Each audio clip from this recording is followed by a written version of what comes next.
And we start with Mary and Himan, who I mentioned a moment ago when I was talking about Billy Waters. Dr. Mary Shannon is with the University of Roehampton's School of Arts, Humanities and Social Sciences as a senior lecturer. And Himan Heidari is an AHRC-funded PhD student from the English Literature Department within the school. And they will be introducing us to Billy Waters. So thank you, Mary and Himan.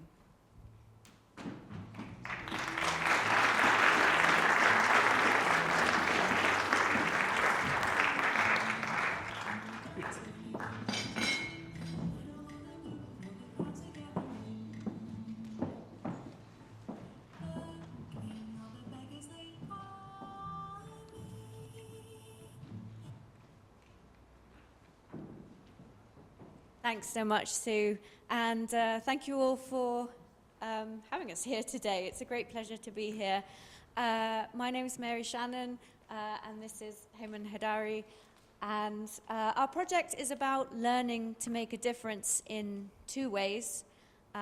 First of all, the project is all about using learning to hopefully produce change by using educational resources in schools to teach questions of race and disability. And secondly, because during the course of this project, we are ourselves learning how and what makes a difference. We're thinking about how you make an impact by bringing academic research to teachers and to secondary school pupils. So I will hand over to Himan first off, who is going to show you how we bring our work into schools by giving you a little practice workshop. Thank you so much, Mary. Should I come here? That would make me too handsome. Okay, everyone. Yeah, this is Himan, and let's dive right into it. We have a draft page of the graphic novel here. Let's do a very quick activity. What do you see in this picture? A very simple question. What pops to mind? Anything? Any words? Just shout out any words that you can see. A sailor, pilot. All right. What else?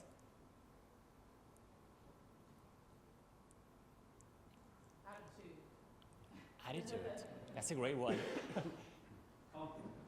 Confidence. I like this one. Dandy. And who do you imagine this person could be? Pirate of the Caribbean. Why not? That's a nice guess. Let's make the question more interesting. What era do you reckon this person was born in? From, let's say, 14th century to the 20th century. Just shout out some numbers. 18. Somebody did the homework. And? Okay, now that I have your attention, I'm going to hand it over to Mary to tell us about the story of this person and why he is important. I'll be back. Thanks, Himan. So we start our workshops in schools with an activity like this, showing the pupils a page from a graphic novel we've designed that tells the story of this man here, Billy Waters. Your guesses of that he's a pirate, that he maybe is a sailor, that he's somebody with an interesting life, somebody with confidence, somebody with resilience, is impressively bang on the mark. The kids usually say similar things too. So what I want to do is tell you Billy Waters' life story very, very briefly and give you a sense of why he engages kids in classrooms and why we wanted to take his story and share it with teachers who are trying to diversify the national curriculum and talk about challenging topics with kids in schools. I should warn you, I'm going to show you some 19th century images of Billy Waters that are very racialized and very caricatured, so apologies for that. But it's for good reason to show you how the 19th century depicted him and then give you a sense of why we wanted to make new images of Billy Waters and talk about his story in different kinds of ways. So, 200 years ago, in Regency London, Billy Waters was famous. He was a famous musician. But hardly anyone has heard of him now, and this is one of the reasons we want to bring his life back to the forefront of the stories we tell about the Regency world.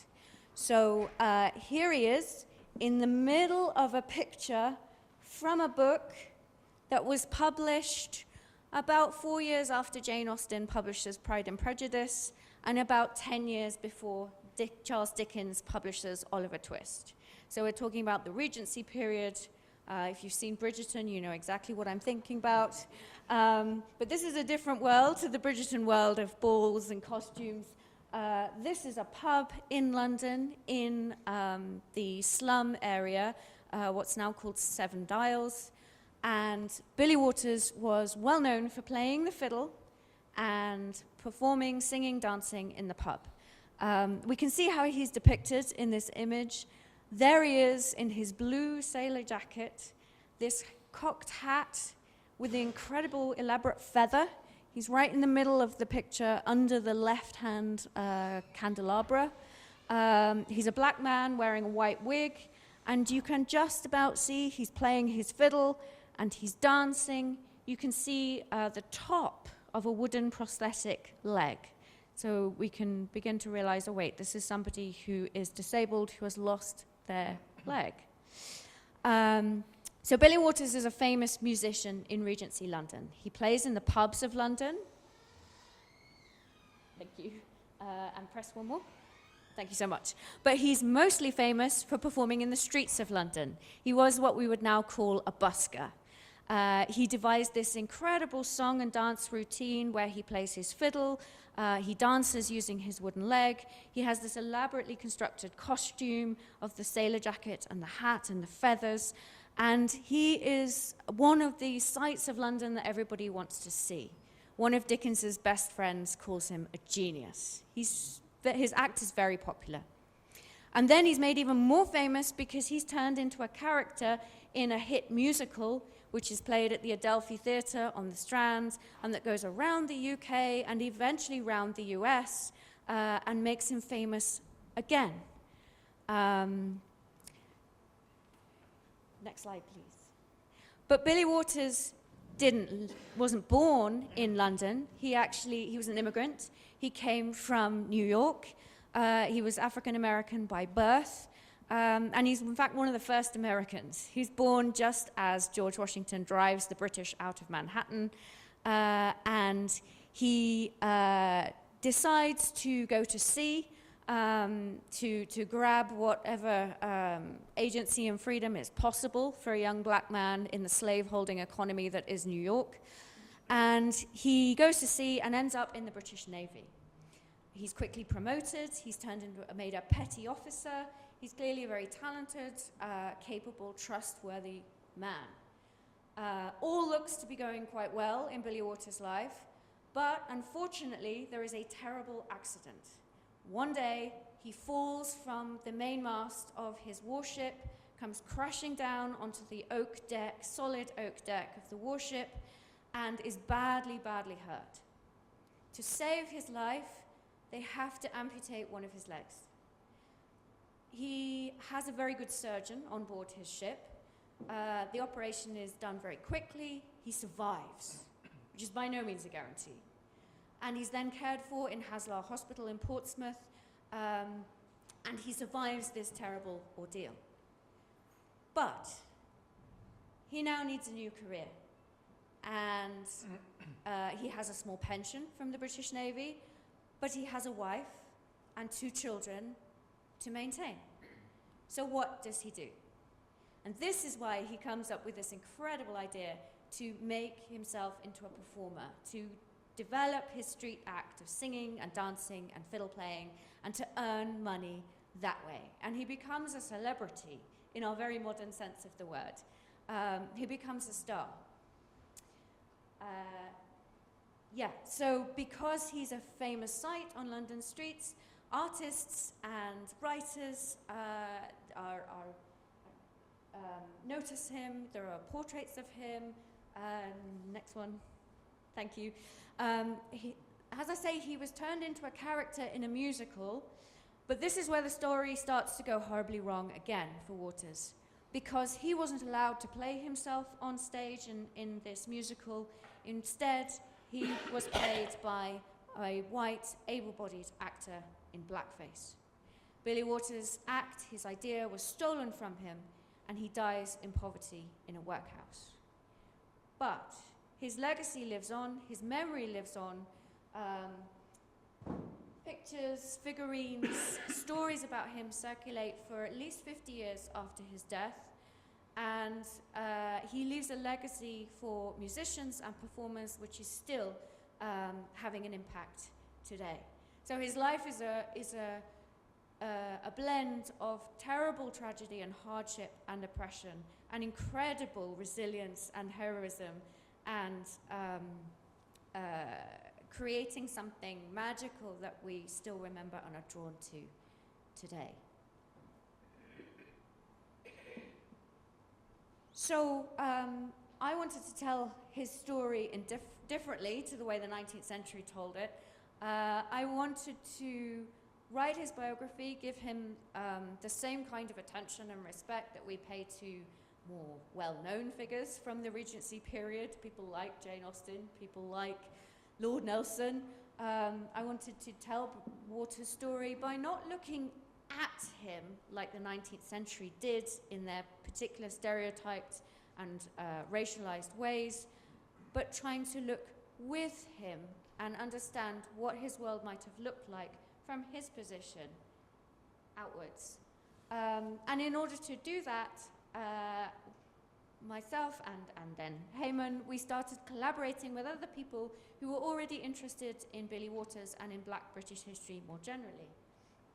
So people like Angeline Morrison and the Sorrow Songs Band, who wrote the song that you started to hear as we began. People like, next slide, Suchitra Chatterjee, who was a curator at the Chatham Historic Dockyard, and people like Selina Scott, who produced a graphic novel of Billy Waters that we take into schools. So out of these collaborations, the schools project developed, which wouldn't be possible without the support of the Susanna Wesley Foundation. And I will let Himan tell you all about that. Thank you so much, Mary. So one thing was for certain, Billy Waters was not a pirate. And out of Mary's interesting and fascinating research, we created a project with a team of researchers, academics, and historians from Kent and Roehampton universities. We created educational resources, including a graphic novel and music based on the music and life of Billy Waters for Key Stage 3 and 4. And the aim of these resources is somehow to create a more diverse and inclusive educational experience for the students. Now, all the resources are free. They're available on our website. I'm going to show it to you in a link by the end of this presentation. We also had cooperated with Chatham Historical Dockyard. If you go to pay a visit to Chatham, you can see that there is something called Disability Trailblazer, which consists of 10 stops, and one of these stops belongs to Billy Waters, hence this picture here that you can see. And apart from these educational resources, we also did some talks in archives and in museums, and we did our best to improve the archival experience and with regards to the life of people such as Billy Waters who are forgotten and not much can be found in the archives. So this is just a snippet of our project, but we have also tested out most of the resources in schools, and we received so much interesting feedback from the school, from the students and teachers alike. I'm going to read some of them for you. When we asked teachers why we should learn about the life of Billy Waters, they responded to diversify the teaching of Victorian London, to learn about non-white British people from our heritage, to make our students more aware that many past figures never received the same recognition. And when we asked Year 9 students if Billy Waters were alive today, what would you write to him? They said, well done, you wouldn't let your disability affect you. Another student says, how do you dance on one leg? Another one said, you are a good example of someone who never gives up. And then one of them said, you're a bit weird, but I love you. And also there were so many feedback like, you ate that up, pop-off queen. I don't understand that language. But that was the feedback. I hope that these are all positive. Can we go to the next one? Now, what is my personal take on Billy Waters, and how come a Kurdish international student is interested in Billy Waters in the first place? Well, while going through Mary's book, I couldn't help but draw a connection between Billy Waters and this local figure from my childhood, Qadir Abdullahzadeh. He was born in 1925 in my hometown, Kurdistan.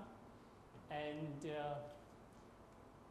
pretty much, so the story goes that one day, let's make it literally, one sunny morning, as he is tending to his flock, he becomes mesmerized by the sound of flute playing by this old man. So he approaches the old man, he asks for the flute in exchange for a sheep.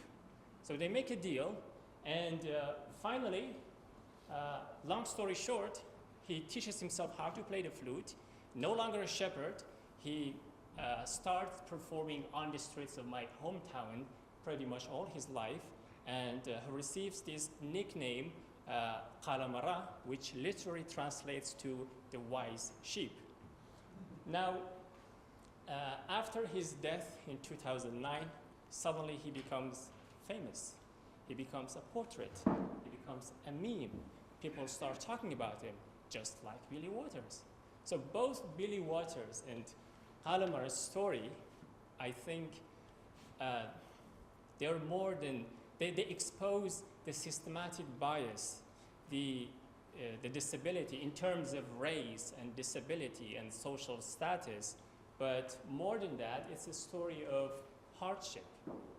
I think these stories are quite important to have it here, to talk about them, to let everyone know, to show that apart from their background, their religion, their countries, even their era, they share their experience and their talent as well. So I think we are exceeding our time, so I'm going to stop here. Can we go to the next slide? So we asked two things from you. First, if you work for any institutions or schools that might benefit from having a workshop on Billy Waters and what we do here, please let us know. And second, could you please take a moment and scan this QR code and tell us what do you think about Billy Waters and why do you think it's important? Thank you so much.